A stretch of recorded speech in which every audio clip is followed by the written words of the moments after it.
Hi everyone, welcome back to the new video. तो आज हम अपने नेक्स्ट टॉपिक पे आ चुके हैं जिसका नाम है बीटा इंटीग्रल। हम यहां पर इंटीग्रल कैलकुलस की काफी सारी वीडियोस कर चुके हैं। आज हम करने वाले हैं बीटा इंटीग्रल। इससे पहले हमने किया था गामा इंटीग्रल, जिसकी वीडियो तुम्हें डिस्क्रिप्शन में मिल जाने वाली है, तो उसको पहले देख लेना, क्योंकि गामा इंटीग्रल आज के लेक्चर में हम यूज करने वाले हैं। सो आई होप कि सारी चीजें क्लियर हो और छोटा सा ही लेक्चर रहने वाला है। So without wasting any further time, you know my name is Rajan Chopra. आज का हमारा टॉपिक है बीटा इंटीग्रल। अब ये बीटा इंटीग्रल की मैं कुछ प्रॉपर्टीज से स्टार्ट करना चाहूंगा, तुम्हारे को दिख भी रही होंगी। जैसे बीटा इंटीग्रल देखने में कुछ ऐसा लगता है। हमेशा याद रखना, लिमिट कहां से कहां होगी? 0 से 1 तक। हमेशा लिमिट ये रहनी चाहिए x की power l minus 1, 1 minus X की पावर m माइनस 1। ऐसा कुछ इंटीग्रल हमें देखने को मिलता है। अगर तुमने नहीं, ये पहले नहीं पढ़ा होगा। अगर तुमने अपने बीएससी में या जो भी तुम ग्रेजुएशन में किया है, अगर तुमने उसमें पढ़ा हो तो अलग बात है। ठीक है, ठीक। यहां पर अगर हम बीटा इंटीग्रल को देखें तो बीटा ऑफ एल एम, जो भी यहां पे एल एम लेंगे, एम एन भी होता है सिंबल से हमें क्या लेना है, तो उसको गामा के टर्म्स में ऐसे लिखा जाता है। क्योंकि हमें बीटा की डायरेक्ट नहीं पता होती चीजें, हम गामा में कन्वर्ट करके फिर उसे करते हैं। आई होप कि याद हो कि गामा ऑफ एल हमारे पास होता है L minus 1, gamma L minus 1। ये सारी चीजें पता होनी चाहिए, ठीक है, तब आगे बढ़ पाएंगे हम। उसके बाद ट्रांसफॉर्मेशन हमारे पास इंपॉर्टेंट है। ये 3 फॉर्मूले तो भैया दिमाग में छाप लो, क्योंकि इसमें हमारे पास क्वेश्चन आज मैं कराऊंगा भी, और ये काफी ज्यादा इंपॉर्टेंट होने वाले हैं। सबसे पहली ट्रांसफॉर्मेशन हमने कर रखी है। ऐसे भी तुम्हें क्वेश्चन देखने को मिलेंगे कि मान लो तुम्हें ऐसा ऐसा ऐसा दिखे। बस इसमें यह ध्यान रखना कि ये जो 1 प्लस वाई है ना, इसमें वाई की पावर कितनी है? 1 होनी चाहिए। बाकी ऊपर कितनी भी पावर हो सकती है, कोई दिक्कत नहीं है, लेकिन ब्रैकेट में नीचे डिनोमिनेटर में y की पावर 1 होनी चाहिए। और लिमिट कहां से कहां तक है? 0 से इन्फिनिटी। 0 से 1 नहीं, 0 से 1। इसको कहते हैं बीटा ऑफ फर्स्ट काइंड। नाम वैसे मैंने लिखा नहीं है, बट इसको कहते हैं सेकंड काइंड।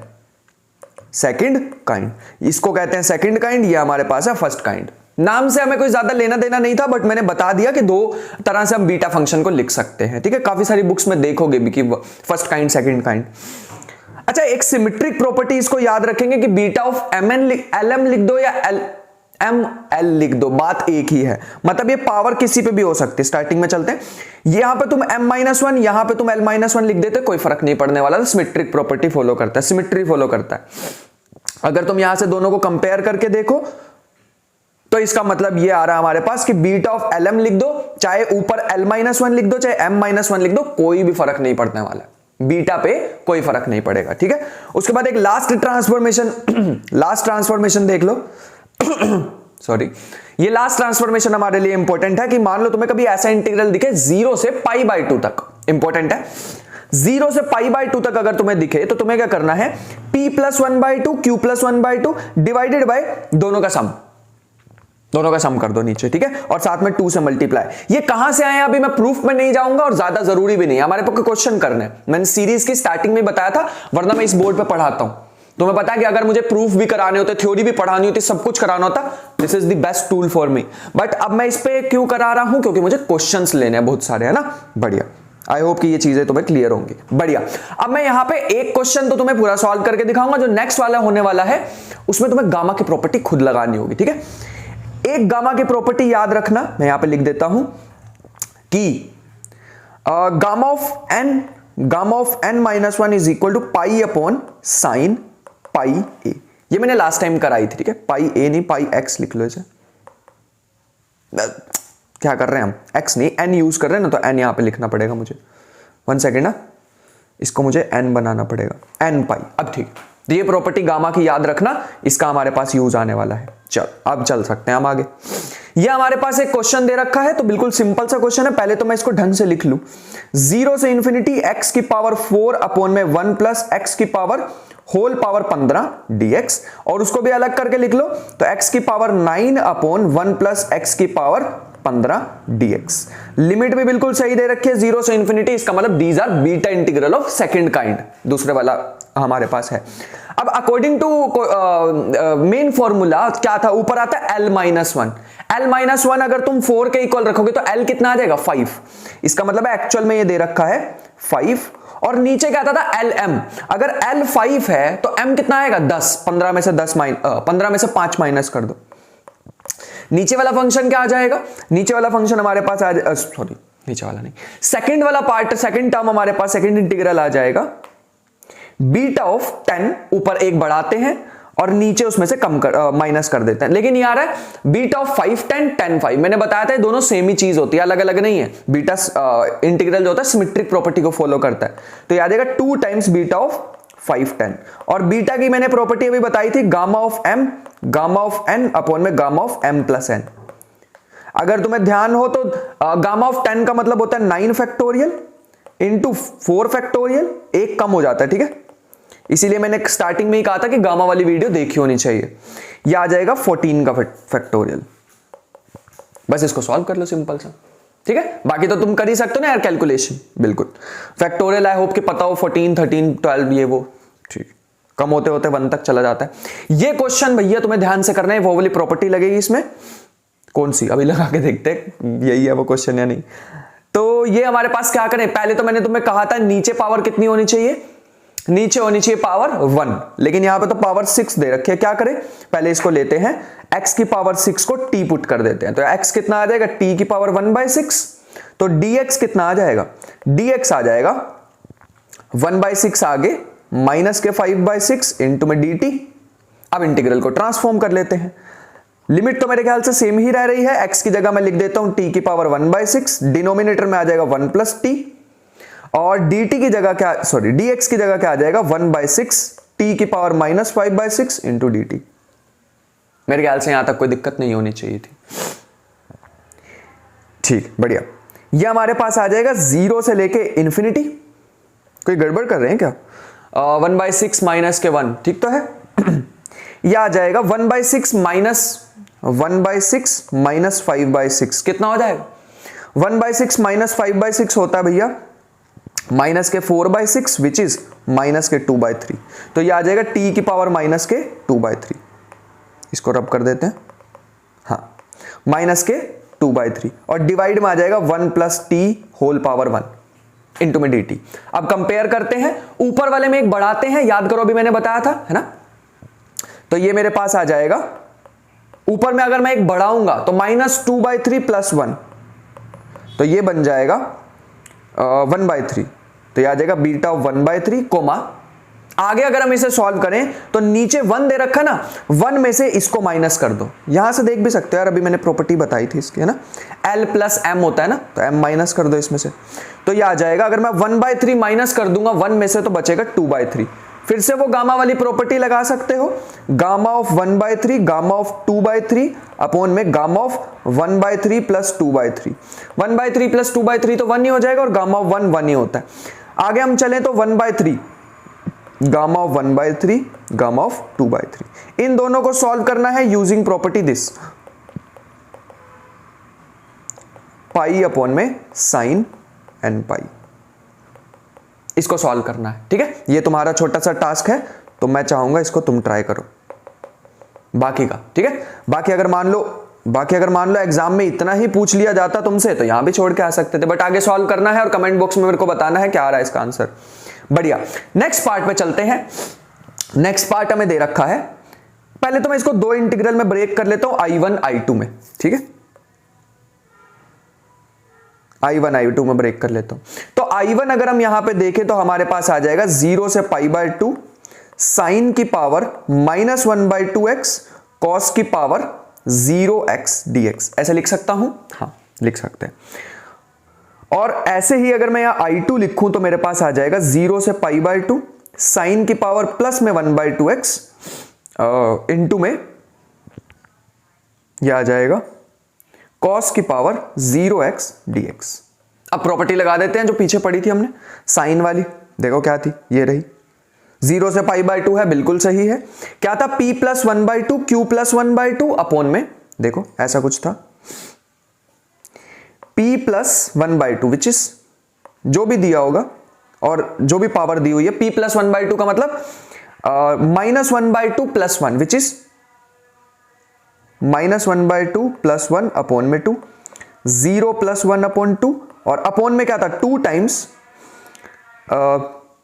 -1/2 + 0 + 2 अपॉन में 2, ऐसा कुछ था।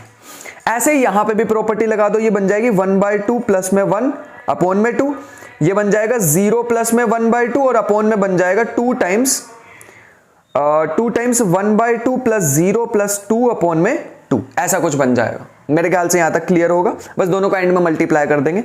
इधर बचेगा फर्स्ट वाला, अगर हम देखें तो ये बच जाएगा -1/2 प्लस 1 कितना होता है, ये आ जाएगा 1/4।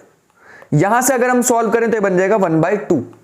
डिनोमिनेटर अगर हम सॉल्व करें तो ये बन जाएगा, एक बार सॉल्व करके देख लेते हैं, 2 - 1/2 कितना होता है 3/2, है ना, और एक अपॉन में भी 2 है तो ये बचेगा 3/4।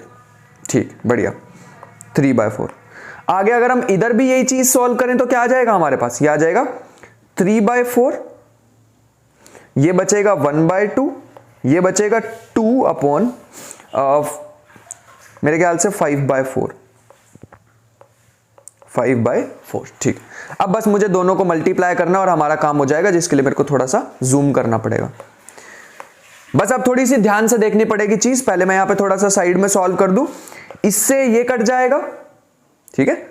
और एक चीज और बता दूं, गामा ऑफ 1/2 होता है रूट में पाई, इस चीज का ध्यान रखना होगा। तो रूट में पाई यहां से आएगा, रूट में पाई यहां से आएगा, रूट पाई का स्क्वायर विच इज पाई हो जाएगा। तो π/4 तो हमारे पास अभी बच ही चुका है, 2 यहां से आया, 2 यहां से आया। अब ये जो 5/4 है इसको कैसे लिखते हैं वो भी बता देता हूं। गामा ऑफ 5/4 हमारे पास होता है 1/4 गामा 1/4। गामा 1/4 इस वाले गामा 4 से कट जाएगा, बचेगा 1/4, 4 से 4 भी कट जाएगा। मेरे ख्याल से आंसर इसका बचना चाहिए पाई। बाकी एक बार सॉल्व करके देख लेना क्या आंसर आ रहा है तुम्हारा। मेरा आंसर आ रहा है इसका पाई, यहां तक देख लो। समझ आ रहा है? ध्यान से एकदम, मैंने थोड़ी सी फास्ट बोला है मुझे पता है, लेकिन एक बार वीडियो को पॉज करके तुम देख सकते हो कि मैं कैसे करी है ये चीज, तो तुम्हें समझ आ जाएगा। ठीक है, मैंने इस गामा ऑफ 5/4 को लिखा है, गामा ऑफ n क्या होता है n-1 गामा n-1। ठीक है, ये मैंने प्रॉपर्टी यहां पे यूज की है। चल, मेरे ख्याल से यहां तक क्लियर होगा। नेक्स्ट पे चलते हैं। नेक्स्ट हमारे पास अभी दिखाई दे रहा होगा ये अजीब सा, तो क्या करें, फिर इसको I1 I2 मान लेते हैं। ये हमारे पास आ जाएगा, हाँ, I1 हमें दे रखा है integration 0 to 1 x² dx upon में 1 - x⁴ whole raise to power 1/2। अगर तुम ध्यान से देखोगे ना तो मैं यहां पे एक काम करता हूं, x² को पुट कर लेता हूं sin थीटा। अगर मैं x² को sin थीटा पुट करता हूं तो ये बन जाएगा 1, ये हमारे पास आ जाएगा 1 - x⁴ which is 1 - sin² theta which is cos² theta. ठीक है, तो ये हमारे पास आ जाएगा I1। अच्छा, एक मैं और चीज भी यहां से निकाल लेता हूं, d थीटा की भी जरूरत पड़ेगी, मतलब dx की भी जरूरत पड़ेगी। तो यहां से हमारे पास dx क्या आ जाएगा, dx आ जाएगा हमारे, x आ जाएगा sin⁻1/2 थीटा और dx आ जाएगा 1/2 sin⁻−1/2 थीटा इंटू में cos थीटा इंटू में d थीटा। ये सारा हमारे पास आ रहा है, हमें इंटीग्रेशन में डालना पड़ेगा। तो I1 फाइनली हमारे पास आ जाएगा 0 से लेके π/2, लिमिट चेंज हो जाएगी। x² की जगह डाल सकते हैं sin थीटा, dx की जगह डालना पड़ेगा ये बड़ा सा sin⁻−1/2 theta cos theta d theta, और अपॉन में हमारे पास आ जाएगा 1 - x⁴ हमने सॉल्व कर लिया है cos² थीटा और उसकी पावर है 1/2, 1/2 से तो कैंसिल हो जाएगा। तो ये इंटीग्रल हमारे पास बच रहा है 0 से π/2। साइन की अगर पावर कंबाइन करूंगा तो मेरे को दिखाई दे रही है 1/2 पॉजिटिव में, 1/2 तो एक बाहर भी आ जाएगा। कॉस की पावर अगर हम देखें तो डिनोमिनेटर में तो 1 बढ़ रही है और ऊपर पड़ी है कॉस थीटा, तो मेरे ख्याल से ये बचेगा कॉस की पावर 0 थीटा। कॉस नहीं बच रहा है मेरे अकॉर्डिंग, ठीक है। सही है, इधर भी सॉल्व करके देखते हैं। तो I2 हमारे पास आ जाएगा, I2 हमारे पास आ जाएगा 0 से 1 dx अपॉन में 1 + x⁴ होल पावर 1/2। इस बार मैं x को क्या पुट करूं, इस बार पुट कर सकते हैं हम tan थीटा पुट कर लेते हैं ना, 1 + tan² थीटा से बात बन जाएगी। tan थीटा की जगह मैं पुट कर लेता हूं x² को tan अल्फा, ताकि सिंबल अलग अलग हो जाए, ठीक है। या tan phi पुट कर लो, tan phi, तो ये हो जाएगा x = tan की पावर 1/2 phi, तो यहां से dx आ जाएगा 1/2 tan -1/2 phi tan का होता है सीकेंट स्क्वायर फाई इंटू में डी फाई। अब मुझे ये 1 प्लस एक्स की पावर 4 भी निकालनी पड़ेगी, विच इज, अच्छा ये मैं सारा कर क्यों रहा हूं पता है ना, वो मेरे को बीटा की फॉर्म में चेंज करना पड़ेगा। तो ये हमारे पास आ जाएगा 1 प्लस एक्स की पावर 4 हमारे पास क्या आ जाएगा, tan square phi which is secant square phi. तो ये हमारे पास I2 तैयार हो चुका है 0 से लेके 1 तक, ठीक है। dx की जगह मुझे ये बड़ा सा लिखना पड़ेगा, tan की power -1/2 phi secant square phi D phi, upon में मुझे लिखना पड़ेगा सीकेंट स्क्वायर फाई की पावर 1/2। यहां तक मेरे ख्याल से कोई दिक्कत नहीं होनी चाहिए। अगर तुम बड़ी ध्यान से देख पाए तो ये बन जाएगा 1/2 बाहर, ये बन जाएगा tan की पावर -1/2 फाई, और सीकेंट की पावर एक ही बचेगी क्योंकि डिनोमिनेटर से एक कैंसिल हो जाएगा, डी फाई। अगर तुम इसको थोड़ा सही से करके लिखोगे, अच्छा ये π/2 बन जानी चाहिए थी, लिमिट चेक कर लेते हैं, बन रही है ना 0 से π/2 तक।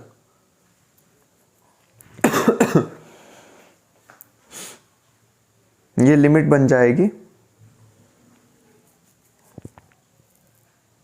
0 से π/4, 0 से π/4 बनेगी। अभी चेंज कर लेंगे π/2 में, 0 से π/2 π/4, तो ये आ जाएगा π/4, ठीक है। अब मैं पहले इसको साइन कॉस में चेंज कर लूं, बाकी बातें फिर बाद में देखते हैं। तो ये आ जाएगा tan -½ सॉरी, इसको साइन कॉस में चेंज करेंगे तो ये बन जाएगा साइन की पावर -½ फाई, अपॉन में जाएगा एक कॉस, कॉस की पावर -½ ऊपर आके +½ तो मेरे ख्याल से जब तुम इसे पूरा सॉल्व कर लोगे तो एक कॉस की पावर बचने वाली है। इस सीकेंट को भी 1/cos लिख लेना, तो ये बचेगा कॉस की पावर -½ डी फाई। एक बार चेक कर लेना मैंने सही लिखा, बट मेरे ख्याल से कोई भी दिक्कत नहीं है, ठीक है। फाई इंटू में डी फाई ये बच रहा है, ठीक। सो ये हमारे पास आ जाएगा 1/2 0 से लेके π/4 साइन की पावर -1/, एक काम करते हैं इसको 2 से मल्टीप्लाई 2 से डिवाइड कर लेते हैं, तो ये हो जाएगा 1/2 2 sine phi cos phi -1/2 whole power. ध्यान से देखना मैं क्या करने वाला हूं, 1/2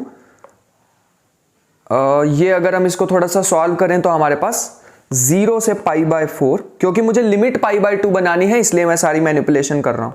ये बचेगी 1/2 की पावर -1/2 बाहर, और अंदर बचेगा साइन 2 फाई की पावर -1/2 फाई डी फाई। अगर तुम यहां पे ध्यान से देखो तो अगर तुम 2 फाई को अल्फा मान लो तो हमारे पास क्या बन जाएगा, लिमिट भी आधी हो जाएगी, सॉरी लिमिट भी हमारे पास डबल हो जाएगी। अगर लिमिट हमारे पास डबल होगी तो बन गया जो हमें चाहिए था, विच इज 1/2 की पावर -½ बाहर निकाला, लिमिट बन गई 0 से π/2, अंदर रह जाएगा हमारे पास साइन अल्फा की पावर -1/2, और डी अल्फा की डी फाई की जगह क्या आ जाएगा 1/2 डी अल्फा, 1/2 डी अल्फा। इस चीज का हमें ध्यान रखना पड़ेगा। मेरे ख्याल से कोई मिस्टेक मैंने नहीं की है, तो ये हमारे पास बन रहा है फाइनली। अगर मैं इन दोनों इंटीग्रल को कंबाइन कर दूं I1 इंटू I2 को, तो हमारे पास फाइनली क्या बनेगा। सो यहां पे हम लिख सकते हैं, अगर दोनों इंटीग्रल को लिखूं तो 1/2 0 से लेके π/2 साइन की power 1/2 theta D theta. Next में हमारे पास बचेगा 1/2, और यहां पे 1/2 की पावर -1/2 है, विच इज √2 है ना, ऊपर चला जाएगा √2, और एक 1/2 बच रहा है। एक बार ध्यान से दिमाग लगाना, तुम्हें दिखेगा ये बचेगा 1/√2, और इंटीग्रेशन 0 से π/2 साइन ऑफ -½ अल्फा इंटू में डी अल्फा, ठीक है। थोड़ा सा सही राइटिंग में लिख लेते हैं सर, 1/2 अल्फा डी अल्फा।